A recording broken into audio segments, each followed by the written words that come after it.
ಈ ಕಾನೂನನ್ನ 4 ದೃಷ್ಟಿಯಿಂದ ನಾವು ನೋಡಬಹುದಾಗಿದೆ, ಅಥವಾ 4 ವಿಭಾಗಗಳನ್ನ ಮಾಡಿ ನೋಡಬಹುದಾಗಿದೆ. ಮೊದಲನೇದಾಗಿ, ಈ ಕಾನೂನು ಪೂರ್ವಾನ್ವಯವಾಗುವಂತೆ 1374ರಿಂದ ಬಂದಿದೆ.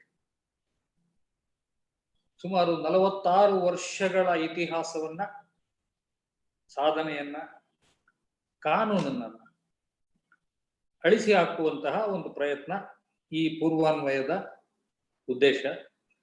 ಸೊ ಮೊದಲನೇದು, ಈ ರಿಟ್ರಾಸ್ಪೆಕ್ಟಿವ್ ಎಫೆಕ್ಟ್ ಏನ್ ಕೊಟ್ಟಿದ್ದಾರೆ ಕಾನೂನಿಗೆ, ಅದನ್ನ ನೋಡೋಣ.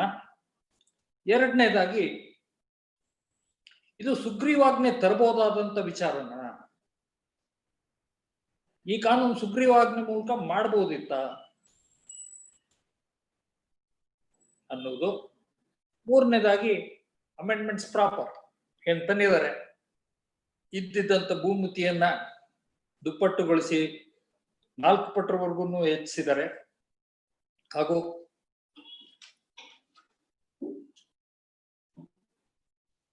ಈ ರಾಜ್ಯದ ಜನತೆ ಇದುವರೆಗೆ 46 ವರ್ಷಗಳು ಪಾಲಿಸಿಕೊಂಡು ಬಂದಂತಹ ಒಂದು ಅಭೂತಪೂರ್ವ ಕಾನೂನು, ಒಬ್ಬ ಮನುಷ್ಯನಿಗೆ ಒಂದು ಉದ್ಯೋಗ ಅನ್ನುವ ತತ್ವದ ಆಧಾರದ ಮೇಲೆ ವ್ಯವಸಾಯಗಾರನೇ ಈ ಜಮೀನಿನ ಒಡೆತನವನ್ನ ಹೊಂದಿರಬೇಕು. ವ್ಯವಸಾಯೇತರ ವ್ಯಕ್ತಿಗಳಿಗೆ, ಅದರಲ್ಲೂ ವಿಶೇಷವಾಗಿ ಕಾರ್ಪೊರೇಷನ್ಗಳಿಗೆ, ಟ್ರಸ್ಟ್ಗಳಿಗೆ, ದೇವಸ್ಥಾನಗಳಿಗೆ, ಸೊಸೈಟಿಗಳಿಗೆ ವ್ಯವಸಾಯ ಜಮೀನನ್ನ ಕೊಂಡ್ಕೊಳ್ಳಕ್ಕೆ ಅನರ್ಹತೆ ಹಾಕಿದ್ದಂಥದ್ದನ್ನ ತೆಗೆದುಹಾಕಿರೋದು. ಇದು ಇವೆರಡು ವಿಚಾರಗಳನ್ನ ಅಮೆಂಡ್ಮೆಂಟ್ಸ್ ಏನು ತಿದ್ದುಪಡಿಗಳನ್ನು ತಂದಿದೆ ಅದರ ಮೂಲಕ. 4ನೇದು, ಇದುವರೆಗೆ ಮಾಡಿರುವ ಎಲ್ಲ ಅಫೆನ್ಸ್ಗಳನ್ನ, ಪೆನಾಲ್ಟಿಗಳನ್ನ, ಕಾನೂನು ಉಲ್ಲಂಘನೆಗಳನ್ನ ವೈಪ್ಔಟ್ ಮಾಡುವುದು, ಸೆಕ್ಷನ್ 13. ಸೊ ಈ 4 ವಿಭಾಗದಲ್ಲಿ ನಾವು ಈ ಕಾನೂನನ್ನ ನೋಡಬಹುದು.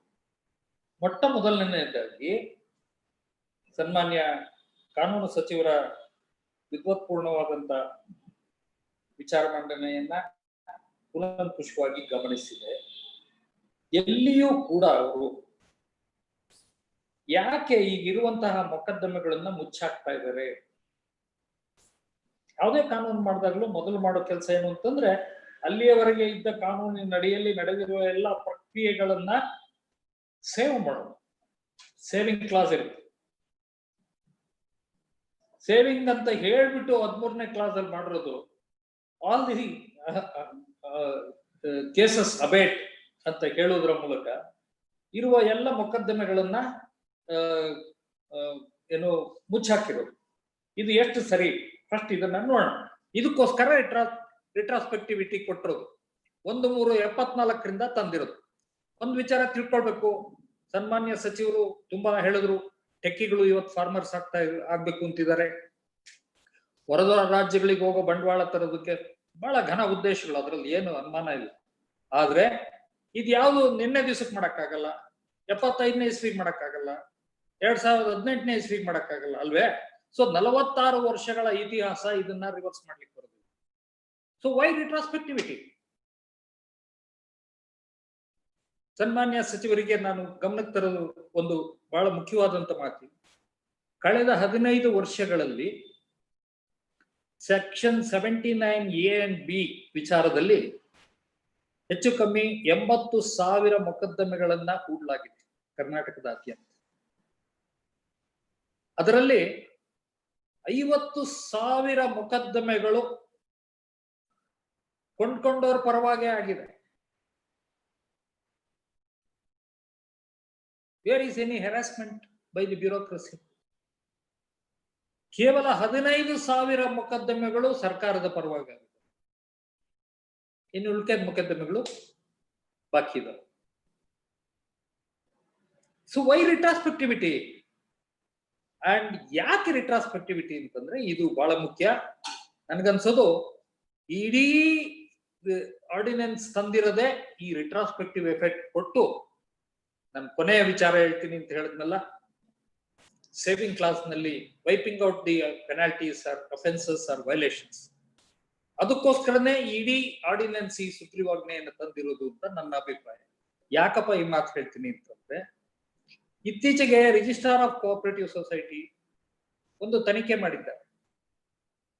ಅವರು ತನಿಖೆ ಮಾಡಿದ ಪ್ರಕಾರ ಬೆಂಗಳೂರಿನ 17 ಹೌಸ್ ಬಿಲ್ಡಿಂಗ್ ಕೋಆಪರೇಟಿವ್ ಸೊಸೈಟಿಗಳು ಕಾಯ್ದೆ ಉಲ್ಲಂಘನೆ ಮಾಡಿ ಸುಮಾರು 5,200 ಎಕರೆ ವ್ಯವಸಾಯದ ಜಮೀನನ್ನ ಸೊಸೈಟಿಗೆ ಕೊಂಡ್ಕೊಂಡಿದ್ದಾರೆ. ಇದು ಹೊರಗಡೆ ಅಲ್ಲ, ಬೆಂಗಳೂರು ಸಿಟಿ ಸುತ್ತಮುತ್ತ ಆಗಿರುವಂತ ಖರೀದಿಗಳು.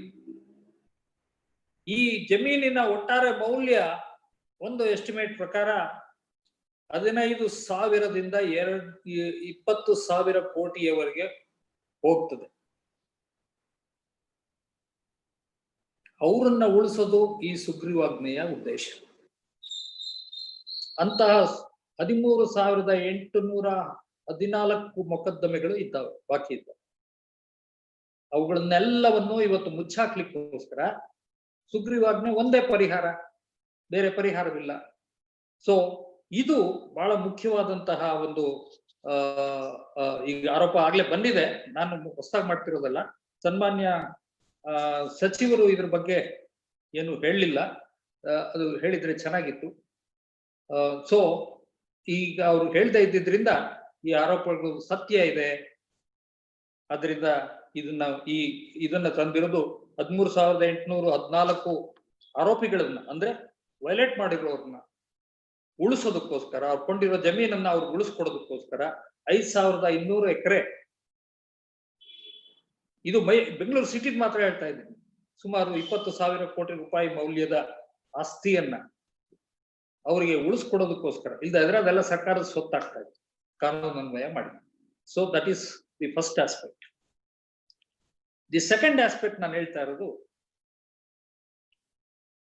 ರಾಜ್ಯಪಾಲರು, ಘನವೆತ್ತ ರಾಜ್ಯಪಾಲರು ಸುಗ್ರೀವಾಜ್ಞೆ ಹೊರಡಿಸಿದ್ರು. ಮತ್ತೊಮ್ಮೆ ನಿಮ್ಗೆ ಜ್ಞಾಪಿಸೋದಾದ್ರೆ, ಸನ್ಮಾನ್ಯ ಸಚಿವರು ಏನು ತುರ್ತು ಇತ್ತು ಸ್ವಾಮಿ ಇಂತಹ ಸುಗ್ರೀವಾಜ್ಞೆ ತರಲಿಕ್ಕೆ? ಯಾರಾದ್ರೂ ಸಾಯ್ತಾ ಇದ್ರ?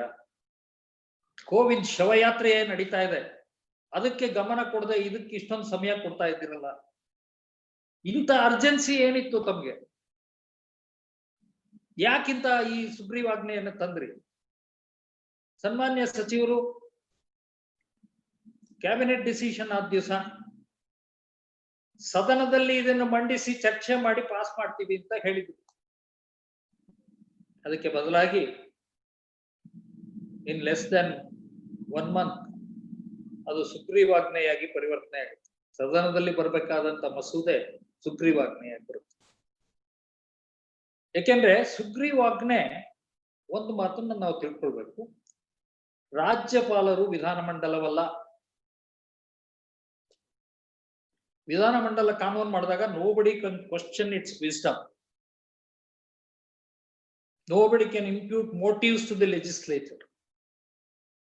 ಆದ್ರೆ ರಾಜ್ಯಪಾಲರು ಮಾಡಿದ್ರೆ ಗುಮಾನಿಯಿಂದಲೇ ಸಂವಿಧಾನ ಅವರ ಅಧಿಕಾರ ಪ್ರಯೋಗವನ್ನ ನೋಡ್ತದೆ. ನಿಮ್ಗೆಲ್ಲರಿಗೂ ಗೊತ್ತಿದ್ದಂಗೆ ಹಿಂದೆ ಆರ್ಟಿಕಲ್ 213 ಕ್ಲಾಸ್ 4 ಅಲ್ಲಿ ರಕ್ಷಣೆ ಇತ್ತು, ಅದನ್ನ ಪ್ರಶ್ನೆ ಮಾಡ್ಲಿಕ್ಕೆ ಬರೋದಿಲ್ಲ ಅನ್ನೋ ಒಂದು immunity. That immunity has now been removed.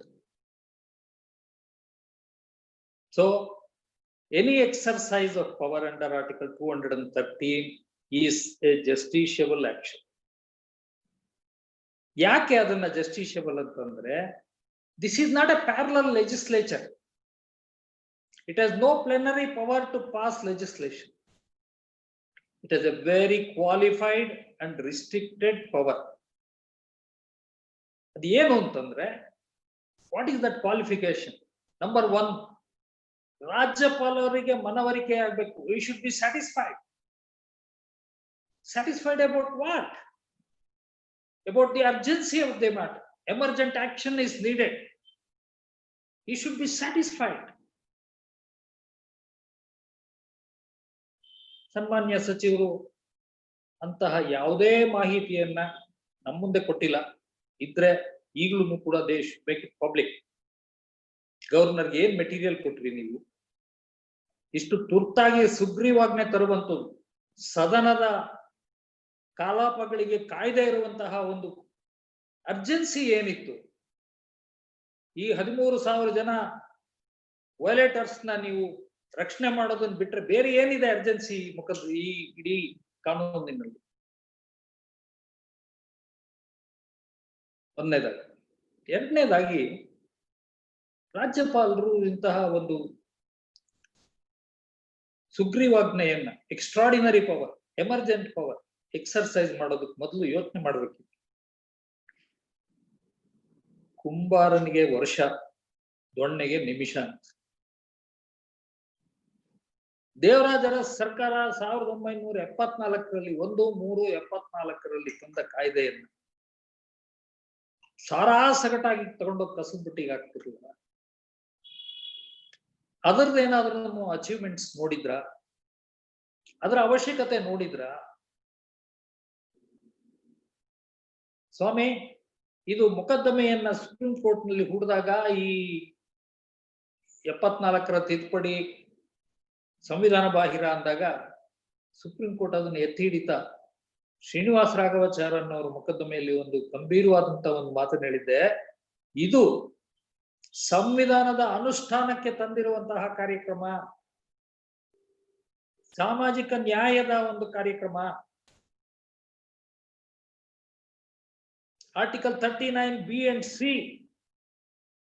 9th schedule, ನಿಮ್ಗೆಲ್ಲರಿಗೂ ಗೊತ್ತಿದ್ದಾಗೆ 9th ಶೆಡ್ಯೂಲ್ ಪ್ರೊಟೆಕ್ಷನ್ ಇದ್ರೆ ಫಂಡಮೆಂಟಲ್ ರೈಟ್ಸ್ ವೈಲೇಟ್ ಆಗಿದೆ ಅಂತ ಪ್ರಶ್ನೆ ಮಾಡ್ಲಿಕ್ಕೂ ಬರೋದಿಲ್ಲ. ಡೈರೆಕ್ಟಿವ್ ಪ್ರಿನ್ಸಿಪಲ್ಸ್ ಇಂಪ್ಲಿಮೆಂಟ್ ಮಾಡ್ಲಿಕ್ಕೆ ಇಂತ ಒಂದು ಕಾಯ್ದೆ ಮಾಡಿದೀವಿ ಅಂತಂದ್ರೆ ಅದನ್ನ ಚಾಲೆಂಜ್ ಮಾಡೋದಕ್ಕೆ ಗ್ರೌಂಡ್ಸ್ ಸಾಕಷ್ಟು ರಿಸ್ಟ್ರಿಕ್ಟ್ ಆಗುತ್ತೆ, ಪ್ರೊಟೆಕ್ಷನ್ ಸಿಗುತ್ತೆ ಕಾನೂನು. ಅದೆಲ್ಲವನ್ನು ಇನ್ವೋಕ್ ಮಾಡಿ ಸುಪ್ರೀಂ ಕೋರ್ಟ್ ಇದನ್ನ ಅಪ್ಹೋಲ್ಡ್ ಮಾಡಿ. ಅಂತ ಕಾಯ್ದೆಯನ್ನ ನೀವು ಕಸದ ಬುಟ್ಟಿಗೆ ಹಾಕ್ತಿರ್ಲಿಲ್ಲ ಸಾರಾಸಗಟಾಗಿ. ಯೋಚನೆ ಮಾಡಿದ್ರ? ಇಷ್ಟು ದೊಡ್ಡ ಕೆಲಸ, ಇಷ್ಟು ದೊಡ್ಡ ಸಾಧನೆಯನ್ನ ನೀವು ಮಣ್ಪಾಲ್ ಮಾಡ್ತಾ ಇದ್ದೀರಿ ಅನ್ನೋದು ಯೋಚನೆ ಮಾಡಿದ್ರ? ಸುಪ್ರೀಂ ಕೋರ್ಟ್ ಪದೇ ಪದೇ ಎತ್ತಿಡ್ದಿದೆ ಈ ಕಾನೂನನ್ನ. ಒಂದ್ಸಲ ಅಲ್ಲ, 3 ಸಲ ಎತ್ತಿಡ್ದಿದೆ. ಹೈಕೋರ್ಟ್ ಎತ್ತಿಡ್ದಿದೆ. ಅಂತಹ ಕಾಯ್ದೆಯನ್ನ ನೀವು ಮಣ್ಪಾಲ್ ಮಾಡಿದ್ದು ಸರಿನೇ? ಖಂಡಿತವಾಗಿಯೂ ಇವೆಲ್ಲನೂ ಸುಗ್ರೀವಾಜ್ಞೆ ಮೂಲಕ ಮಾಡುವಂತದ್ದೆಲ್ಲ ಅದಕ್ಕೆ ಪೂರಕವಾದಂತ ಯಾವುದೇ ಮಾಹಿತಿ ರಾಜ್ಯಪಾಲರಿಗೆ ಕೊಟ್ಟಿರ್ಲಿಲ್ಲ ಅನ್ನೋದು ಈಗಾಗಲೇ ಸಿದ್ಧ ಆಗಿದೆ. ಆದ್ರಿಂದ ಇದನ್ನ ಸುಗ್ರೀವಾಜ್ಞೆ ಮೂಲಕ ಮಾಡುವಂತಹ ಕ್ರಮ ಅಂತ ಒಪ್ಕೊಳ್ಳಿಕ್ಕಾಗುತ್ತಿಲ್ಲ. ಮೂರನೇದಾಗಿ ತಂದಿರುವ ಅಮೆಂಡ್ಮೆಂಟ್ಸ್. ಸನ್ಮಾನ್ಯ ಸಚಿವರು ಬಹಳ ಜಸ್ಟಿಫಿಕೇಶನ್ ಕೊಟ್ಟರು ಯಾಕೆ ಇದನ್ನ ಮಾಡಿದ್ದೇವೆ ಅಂತ. ಮುಖ್ಯವಾಗಿ 2 ಅಮೆಂಡ್ಮೆಂಟ್ಗಳು. ಒಂದು, ಭೂಮಿತಿಯನ್ನ ಇನ್ಕ್ರೀಸ್ ಮಾಡೋದು.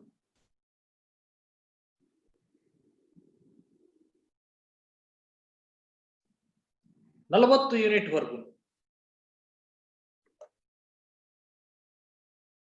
ಅಂತಂದ್ರೆ 214 ಎಕರೆವರೆಗೆ ಭೂಮಿಯನ್ನ ಹೊಂದಬಹುದು ಒಂದು ಕುಟುಂಬ. 10 ಸದಸ್ಯರಿರಬಹುದಾದಂತ ಕುಟುಂಬ. 5 ಸದಸ್ಯರಿದ್ರೆ ಅವರು 112 ಎಕರೆಗಳನ್ನ ಹೊಂದಬಹುದು. ನಾವೊಂದು ಸ್ವಲ್ಪ ಆಲೋಚನೆ ಮಾಡೋಣ. 61ನೇ ಇಸ್ವಿ ಕಾನೂನಿನಲ್ಲಿ, ಕಾಯ್ದೆಯಲ್ಲಿ ಅದು 65ಕ್ಕೆ ಜಾರಿ ಬಂದಿದ್ದು. ಇಂಥದೇ ಭೂಮಿತಿ ಇತ್ತು. ಆನಂತರ ಪಾಪ್ಯುಲೇಷನ್ ಜಾಸ್ತಿ ಆಗಿ ಪಾಪ್ಯುಲೇಷನ್ ಜಾಸ್ತಿ ಆಗಿ 1974ರಲ್ಲಿ ಕಾಯ್ದೆ ಬರುವಂತ ಸನ್ನಿವೇಶದಲ್ಲಿ ಕರ್ನಾಟಕದ ಪಾಪ್ಯುಲೇಷನ್ 4 ಕೋಟಿಯನ್ನ ದಾಟಿತ್ತು. ಆ ಸನ್ನಿವೇಶದಲ್ಲಿ ದೇವರಾಜ ಅರಸ್ ಹೇಳಿದ್ರು, ಅವಾಗ ಕೊಟ್ಟಂತಹ ಭೂಮಿತಿಯನ್ನ ಈ ಕಾಲಕ್ಕೆ ಒಪ್ಕೊಳ್ಳಿಕ್ ಬರೋದಿಲ್ಲ, ಆದ್ರಿಂದ ಅದನ್ನ ಕಮ್ಮಿ ಮಾಡಬೇಕು ಅಂತ ಹೇಳಿ ಮೊದಲಿದ್ದ ಭೂಮಿತಿಯನ್ನ ಕಡಿಮೆ ಮಾಡಿ 10 ಯೂನಿಟ್, 10 ಸ್ಟ್ಯಾಂಡರ್ಡ್ ಏಕರ್ಸ್ ಅಥವಾ ಮಳೆ ಆಧಾರಿತ ಆದ್ರೆ 54 ಎಕರೆಗೆ ಇಳಿಸ್.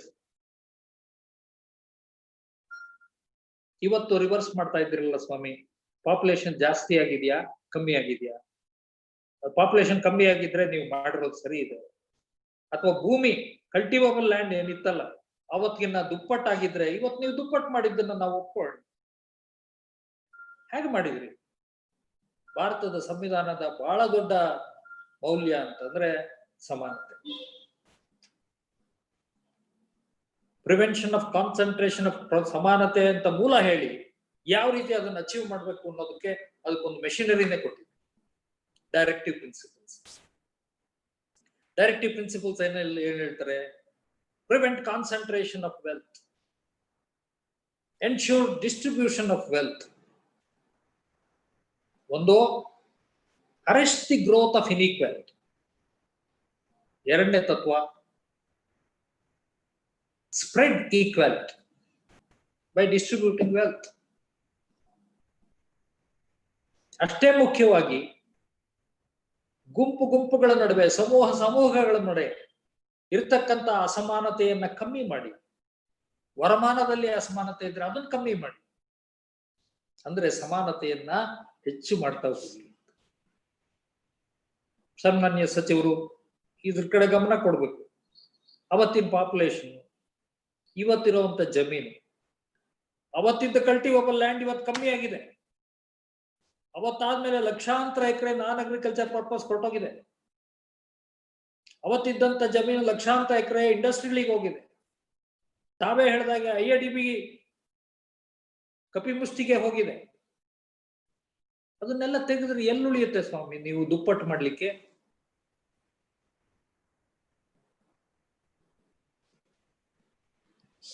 ಇದು ಒಂದಾದ್ರೆ ಅಷ್ಟೇ ಮುಖ್ಯವಾದಂತ ಇನ್ನೊಂದು ಸಮಾನತೆಯ ತತ್ವ ದೇವರಾಜ ಅರಸ್ ಮಾಡಿದಂತ ಬಹಳ ದೊಡ್ಡ ಸಾಧನೆ, one family one job. So ವ್ಯವಸಾಯಗಾರನಿಗೆ ಮಾತ್ರ ಜಮೀನು ಅನ್ನೋದು ಅದರ ತತ್ವದ ಹಿಂದೆ ಇದ್ದದ್ದು ಈ ಉದ್ದೇಶ. One family one job.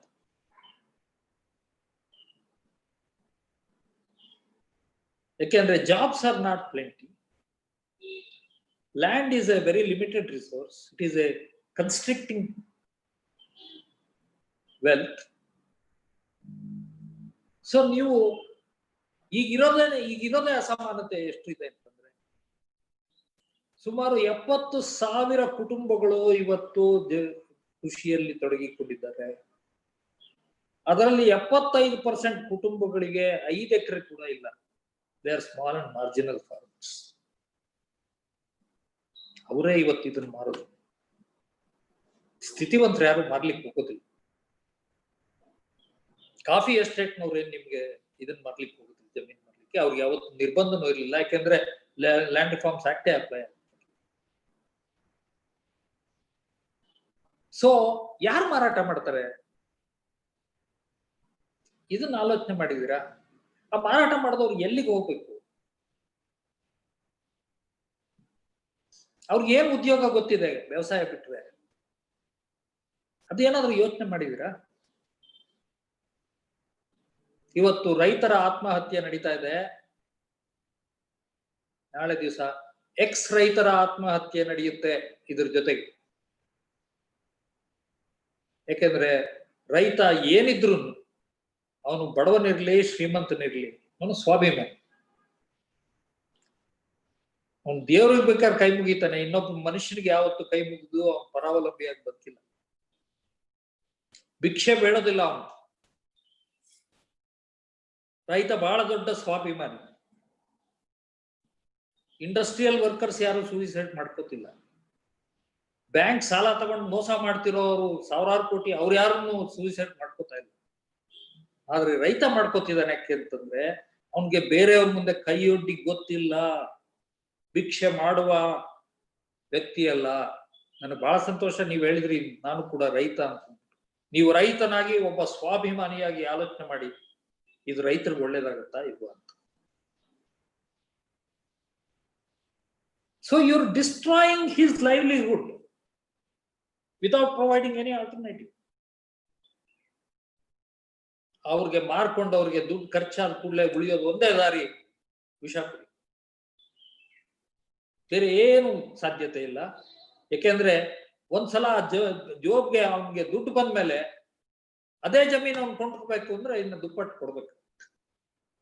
ಮೂರನೇದಾಗ ಆಲೋಚನೆ ಮಾಡಿದೀರಾ, ಈ ಕೊಂಡ್ಕೊಳ್ತಾರಲ್ಲ ಟೆಕ್ಕೀಸ್ ಬರ್ತಾರೆ ಅಂತ ಇಟ್ಕೊಳ್ಳಿ.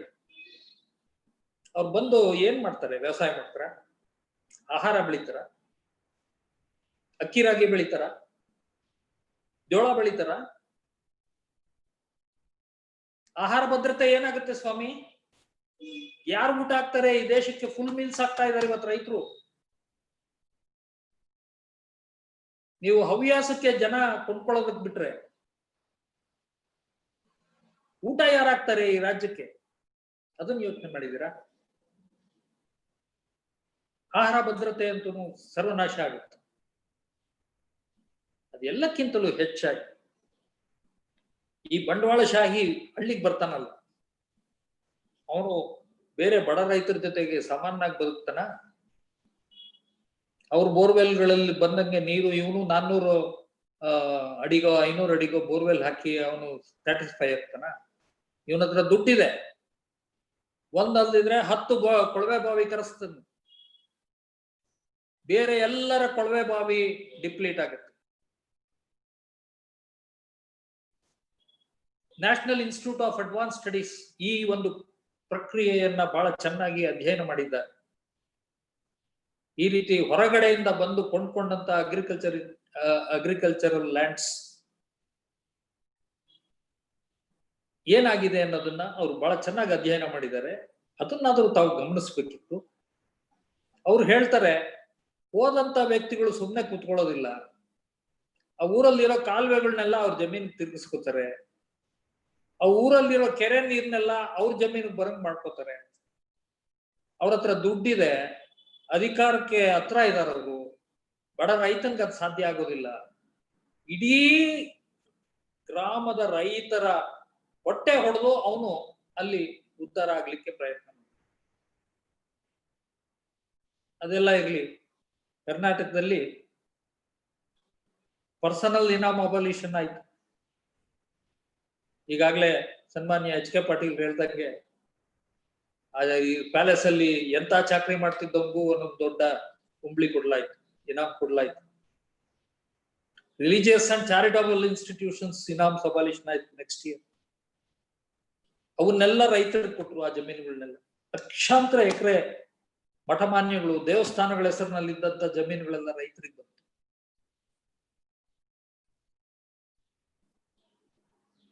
ಅದೆಲ್ಲಕ್ಕಿಂತ ದೊಡ್ಡದಾಗಿ ಭೂಮಿತಿ ಹಾಕಿದ್ಮೇಲೆ ಸಾಕಷ್ಟು ಲ್ಯಾಂಡ್ಸ್ ಅನ್ನ ಪರಿಶಿಷ್ಟ ಜಾತಿಯವ್ರಿಗೆ, ಪರಿಶಿಷ್ಟ ಪಂಗಡದವ್ರಿಗೆ ಸರ್ಪಸ್ ಲ್ಯಾಂಡ್ ಆಗಿ ಅಕ್ವೈರ್ ಮಾಡ್ಕೊಂಡು ಕೊಟ್ಟಿದ್ದೀರಿ ನೀವೇ ಸರ್ಕಾರದಲ್ಲಿ. ಇನ್ನು ಮುಂದೆ ಈ ಪ್ರಕ್ರಿಯೆ ನಿಂತೋಗುತ್ತೆ. ಏನ್ ದಲಿತರು ಅಷ್ಟೊಂದು ಉದ್ಧಾರ ಆಗ್ಬಿಟ್ಟಿದಾರ? ಅವ್ರಿಗೆ ಯಾವುದೇ ಜಮೀನ್ ಕೊಡ್ಬೇಕಾದ ಅವಶ್ಯಕತೆ ಇಲ್ವಾ? ಸರ್ಪ್ಲಸ್ ಲ್ಯಾಂಡ್ ತಕ್ಕೊಳ್ಳೋದು ಬೇಡವಾ? ತಾವು ಆಲೋಚನೆ ಮಾಡಿ. ಈಗಿರೋ ಮೊಕದ್ದಮೆಗಳಲ್ಲಿ ಬರೋ ಅಂತ ಇದನ್ನೇ ನೀವು ಹುಡುಕಿದ್ರೆ 50,000 ಸರ್ಕಾರದ ವಿರುದ್ಧ ಆಗಿರುವಂತ ಇದನ್ನ ನೀವು ಅಪೀಲ್ ಹಾಕೊಂಡು, ರಿಟ್ ಪಿಟಿಷನ್ ಹಾಕೊಂಡು ಅವನ್ನ ಪ್ರಶ್ನೆ ಮಾಡಿ ಆ ಜಮೀನನ್ನು ನಿಮ್ ಸ್ವಾಧೀನಕ್ಕೆ ತಕ್ಕೊಂಡ್ರೆ ಎಷ್ಟು ಲಕ್ಷ ಜನ ದಲಿತರು ಮತ್ತು ದಲಿತ ಲ್ಯಾಂಡ್ಲೆಸ್ ಲೇಬರರ್ಸ್ಗೆ ನೀವು ಜಮೀನು ಹಂಚಿಕೆ ಸಾಧ್ಯ ಆಗುತ್ತೆ. That is empowerment. ನೀವು ಪುಕ್ಷಟೆ ಅಕ್ಕಿ ಕೊಡುವುದು ಸುಲಭ, ಬಟ್ ಅವ್ರ ಕೈಗೆ ಅದು ನೀವು ಎಂಪವರ್ಮೆಂಟ್, ಅಧಿಕಾರ ಕೊಡ್ಬೋದು. ವ್ಯವಸಾಯ, ಜೀವನೋಪಾಯಕ್ಕೆ ಸ್ವಾಭಿಮಾನಿಯಾಗಿ ಬದುಕೋದಕ್ಕೆ ಅವಕಾಶ ಕೊಡು. ಅದು ನೀವು ತಂದಿರೋ 2 ಅಮೆಂಡ್ಮೆಂಟ್ಗಳಿಂದ ಸರ್ವನಾಶ ಆಗುತ್ತೆ. ಅದರಿಂದ ಅದರ ಅವಲೋಕನ ಅತ್ಯವಶ್ಯಕವಾಗಿದೆ. 4ನೇದು ಬಹಳ ಮುಖ್ಯವಾಗಿ ನನ್ಗನ್ಸೋದು, ಇಡೀ ಕಾನೂನು ತಂದಿರೋದೇ ಆ ದೃಷ್ಟಿಯಿಂದ. 4ನೇದೇನು ಅಂತಂದ್ರೆ 13ನೇ ಸೆಕ್ಷನ್ ಪ್ರಕಾರ ಇರುವಂತಹ ಮೊಕದ್ದಮೆಗಳನ್ನೆಲ್ಲ ವೈಪ್ ಆಫ್ ಮಾಡೋದು, ಅಬೇಟ್ ಮಾಡುವಂತ ಕೆಲಸ. ಯಾಕೆ ಆ ಕೆಲಸ ಮಾಡ್ತಾ ಇದ್ದೀರಿ? ಯಾಕೆ ನೀವು ರಿಟ್ರಾಸ್ಪೆಕ್ಟಿವ್ ಆಗಿ ತಂದ್ರಿ? ನೀವ್ ಹೇಳೋ ಎಲ್ಲ ವಾದಗಳನ್ನು ಒಪ್ಪಿದ್ರು ಇನ್ ಮುಂದಕ್ಕೆ ಮಾಡಿ ಕಾನೂನನ್ನ. ಯಾಕೆ ರಿಟ್ರಾಸ್ಪೆಕ್ಟಿವ್ ಆಗಿ ಮಾಡ್ತಿದ್ದೀರಿ? ಮತ್ತೆ more importantly, why are you abating all the proceedings pending before the assistant commissioners?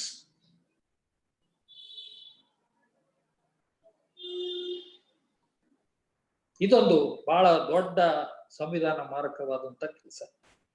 ನೀವೇ ಯೋಚನೆ ಮಾಡಿ, ಸ್ವಾತಂತ್ರ್ಯ ಬಂದಾಗಿನಿಂದ ಯಾರ್ಯಾರು ಲಂಚ ಹೊಡೆದಿದಾರಲ್ಲ ಅವರೆಲ್ಲ ದುಡ್ಡು ಅವ್ರ ಹತ್ರಲ್ಲೇ ಇಟ್ಕೋಬೇಕು ಅಂತಂದು ಹೇಳೋದು ಸರಿನಾ? ರಿಟ್ರಾಸ್ಪೆಕ್ಟಿವ್ ಆಗಿ ಇವತ್ತು ಹೇಳ್ಬೋದಾ ನೀವು ಸುಗ್ರೀವಾಜ್ಞೆ ಮೂಲಕ? ಅದೇ ರೀತಿ ಯಾರ್ಯಾರು ಭೂ ಮಾಫಿಯಾ ಯಾರ್ಯಾರು ಇದಾರೋ, ಭೂ ಕಬಳಿಸಿದಾರೋ ಲ್ಯಾಂಡ್ ರಿಫಾರ್ಮ್ಸ್ ಆಕ್ಟ್ ವಿರುದ್ಧವಾಗಿ, ಅವ್ರದನ್ನ ಯಾಕೆ ಮಾಫಿ ಮಾಡ್ತಾ ಇದ್ದೀರಿ? ಇಂಥ ಸನ್ನಿವೇಶದಲ್ಲಿ ಸರ್ಕಾರಕ್ಕೆ ಈ ಮೂಲಕ ನಾನು ಅತ್ಯಂತ ಕಳಕಳಿಯಿಂದ ಮಾಡಿಕೊಳ್ಳುವ ಮನವಿ ಏನು ಅಂತಂದ್ರೆ, ನೀವು ಮುಂದೆ ರೈತರಾಗಿದ್ದವರು ಜಮೀನ್ ಮಾರ್ಕೊಂಡು ನಿರ್ಗತಿಕರಾಗಿ ಆತ್ಮಹತ್ಯೆಗೆ ಶರಣಾಗುವಂತಹ ಒಂದು ಸ್ಥಿತಿಯನ್ನ ನಿರ್ಮಾಣ ಮಾಡುವುದರ ಬದಲು ಈಗಾಗಲೇ ಇರುವಂತಹ ಅಟ್ಲೀಸ್ಟ್ ಗ್ರಾಮೀಣ ಬದುಕಿನಲ್ಲಿ ಒಂದು ಸಮಾನತೆಯನ್ನ ಸಾಧಿಸಿ ಅದನ್ನ ಹಾಳು ಮಾಡಬೇಡಿ. ಆ ಸಮಾನತೆಯನ್ನ ಇನ್ನೂ ಶ್ರೀಮಂತಗೊಳಿಸಿ ಇನ್ನೂ ಮುಂದಕ್ಕೆ ತೆಗೆದುಕೊಂಡು ಹೋಗಬೇಕೇ ಹೊರತು 10 ಸ್ಟ್ಯಾಂಡರ್ಡ್ ಏಕರ್ಸ್ ಇರೋದನ್ನ 8 ಸ್ಟ್ಯಾಂಡರ್ಡ್ ಏಕರ್ಸ್ ತನ್ನಿ. You will get some more surplus land. 54 ಎಕರೆ ಕೊಡೋದ್ರ ಬದಲು 25 ಎಕರೆ ಕೊಡಿ, ಸಾಕು.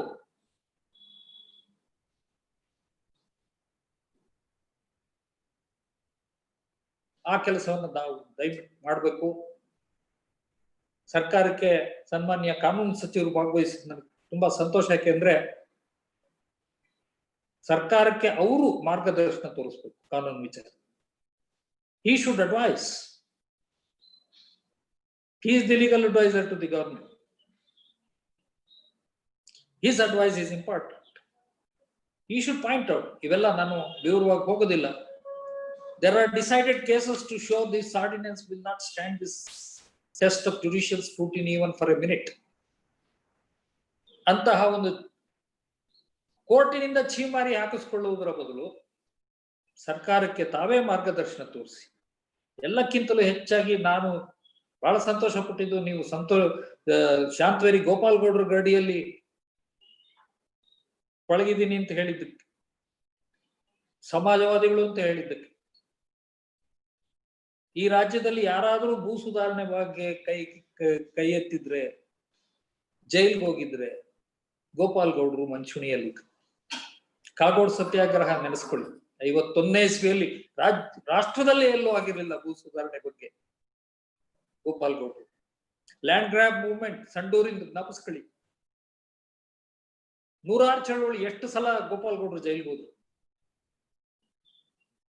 ಅಂತವರ ಅನುಯಾಯಿಗಳಾಗಿ ನೀವೀ ಕೆಲಸ ಮಾಡಿದ್ರೆ ಗೋಪಾಲ್ ಗೌಡ್ರು he must be turning in his grave.